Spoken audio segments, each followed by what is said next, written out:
Hello and welcome to another video. In today's video we're going to be taking the snow equipment off some of our tractors because it's most likely not going to snow now.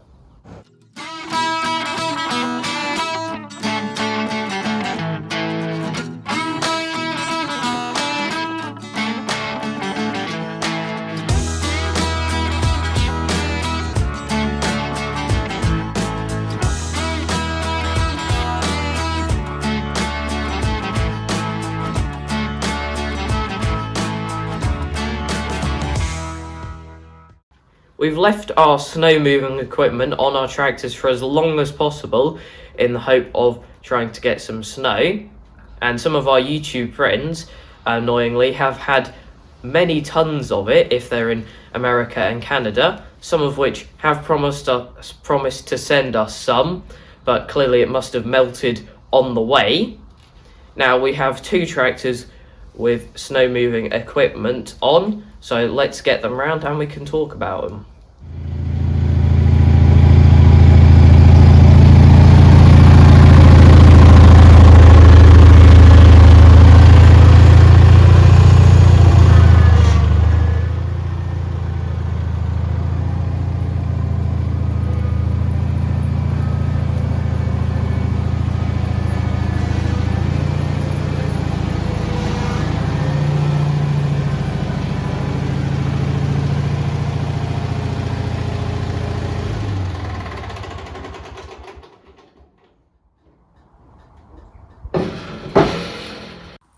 First into the workshop is the 1974 Bolens HT20.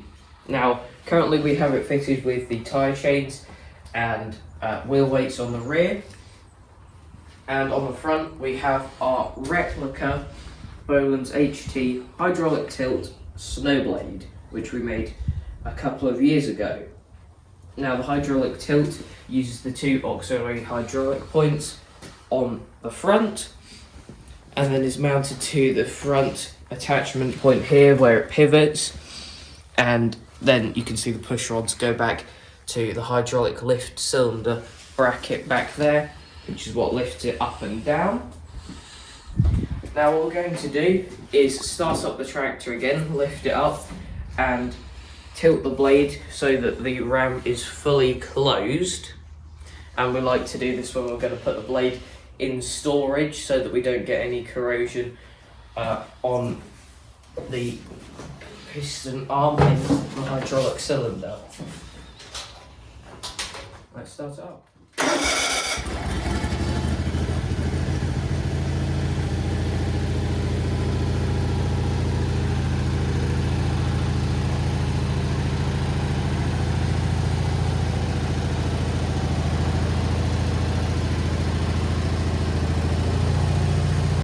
With the cylinder now fully closed, we've slid some cardboard under there, and I'm just going to put the hydraulics lever into the float position so that will lower down onto the cardboard, like so.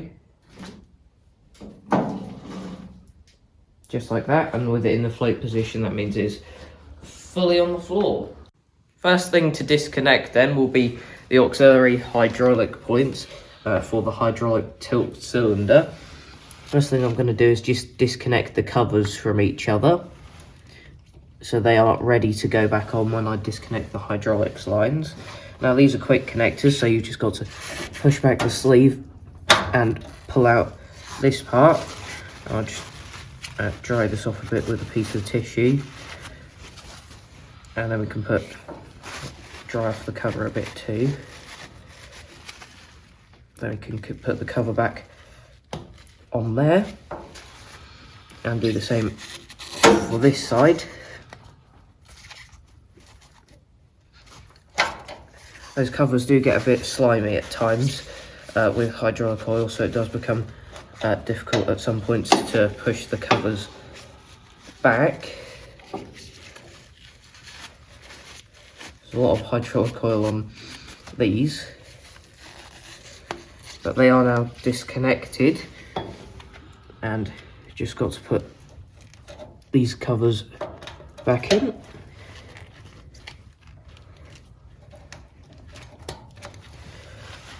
Lovely, and that is now the hydraulics disconnected. Next, we're going to disconnect these push rods. Now, we're going to disconnect it at both ends, at the hydraulics end and the end where it meets the snowplow frame, because we're putting it into storage. Sometimes you can just disconnect the ones that are attached to the hydraulics, but we're going to detach both ends. Now, this is really the only one that is videoable, because the others are in more difficult places to get to. That pin's gone absolutely flying. And I'll have to take all of the other R-clips out and then start taking out these pins, which we won't be able to do on video. Hello there. We've got both of the push rods out now, and we've taken the pin off of your side that's holding the frame on. So once I take this R-clip out, like so, I just need to take the pin out,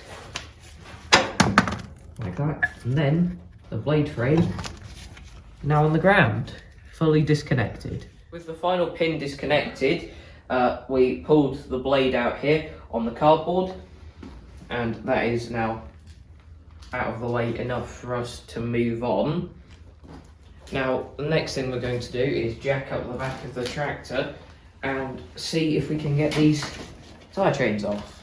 We now have the back of the tractor jacked up and on axle stands, as you can see around the back here. And if you watched our video of putting these on, you'll remember that we put the extra links here and just used a zip tie here to hold them back, which I will cut now, like so, just to let them come loose. And the next thing I need to do is get this big link chain out, which was very difficult to put in, so I feel like I'm going to need another pair of hands or another pair of tools to get that off.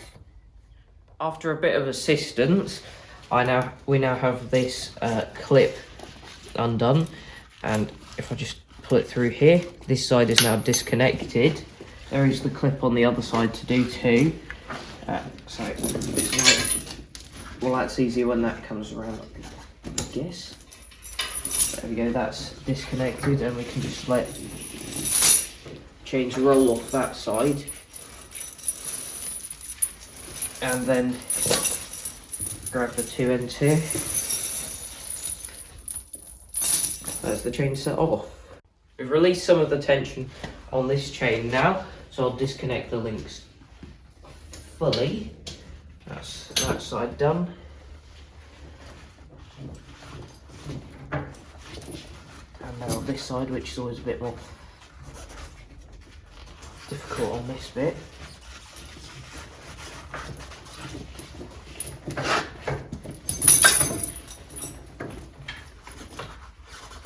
There we go.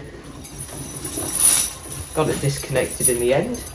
And what we're going to do with this chain and the other one is put them in that bucket, which has warm soapy water in it. And we'll put them in there for a bit to soak, to get some of the muck off of them. And then after that, we will clean them up a bit,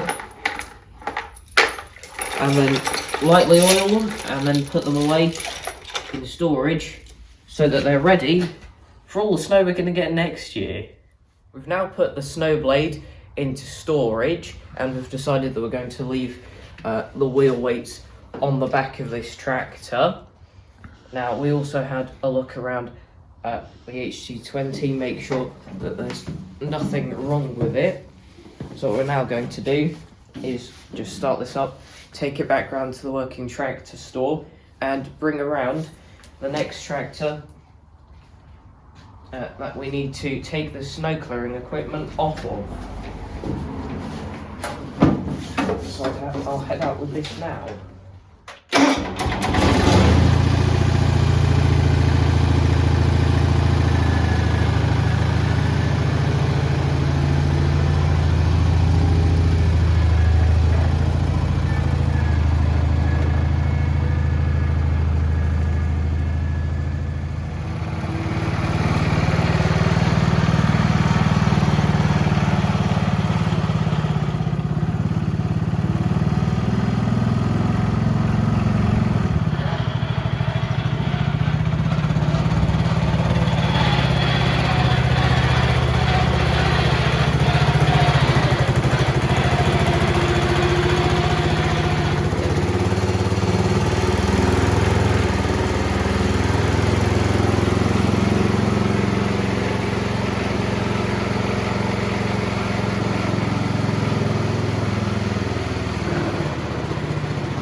as you've just seen, we've now got the 1970 Bolens 1253 in the workshop now, which has our Bolens Snowcaster 32 on the front of it. Now, if you missed the videos that we did working on this Snowcaster, getting it back in a condition where it's operational, head back and watch those videos. And unfortunately, we couldn't test this. It would have been very cool if we did get some snow and we could use this attachment. And for people who aren't too familiar with Bolens, this model of Bolens, the 1253, was made for 1 year. And the difference between this and the 1254, which obviously has a very similar name, is that this tractor has a Tecumseh 12 horsepower engine in it, whereas the 1254 has a Wisconsin 12 horse engine in. Attaching this Snowcaster, in my opinion, should be simpler than the blade on the front of the HT20. First, we're going to detach this pin here. Turns out that was easier without the screwdriver. So that's detached from this side now, so that's loose and isn't attached from to the tractor. The cameraman can dance around trying to get good angles while I'm doing all of this tight angled stuff. We've also got this pin in the PTO UJ, which needs to come off. For the UJ to come off.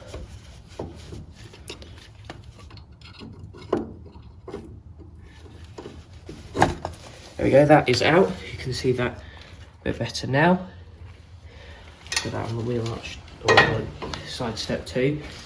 And then the last two things are the two pins here and here, which are holding the front of the snowblower on, which are more R-clips. Unhelpfully, I don't like the amount of R-clips on these.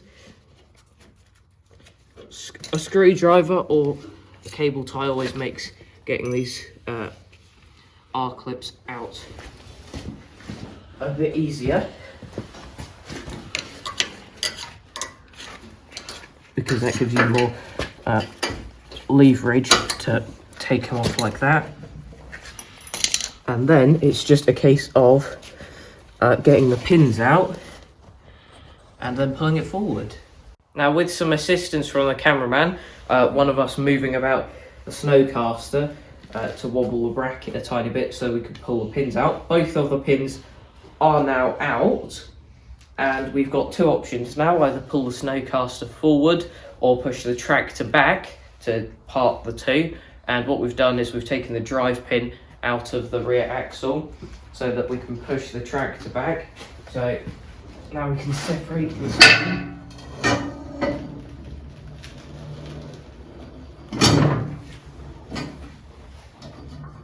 With this, I'll just go like that.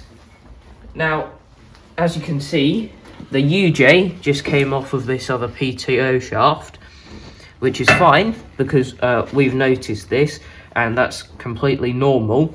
However, what is very dangerous if you don't notice this, because if you start up the PTO with this here, this is going to be moving all over the place, and if that comes off, then that will be a fast moving projectile. So that's important to make sure that you always take the UJ off of your PTO driven attachments. With the Snowcaster off the tractor now, we now have the biggest challenge of the day, which is where we're actually going to put this attachment now. Well, because it was fine when it wasn't a working attachment, you could just chuck it up a corner somewhere and not worry about it because it isn't working. But now it works, and it works well. It'd be nice to have this in somewhere where we can actually access it for next year, so that we can get it out for all of the tons of snow that we're going to get. So we will now have to do some head scratching about where we're going to put this, and we'll put it somewhere sensible. Tractor's a lot easier. This can just go back in the working tractor store, nice and simple. So while we're working this one out, that is it for this video. Thanks for watching, and I'll see you in the next one. Bye.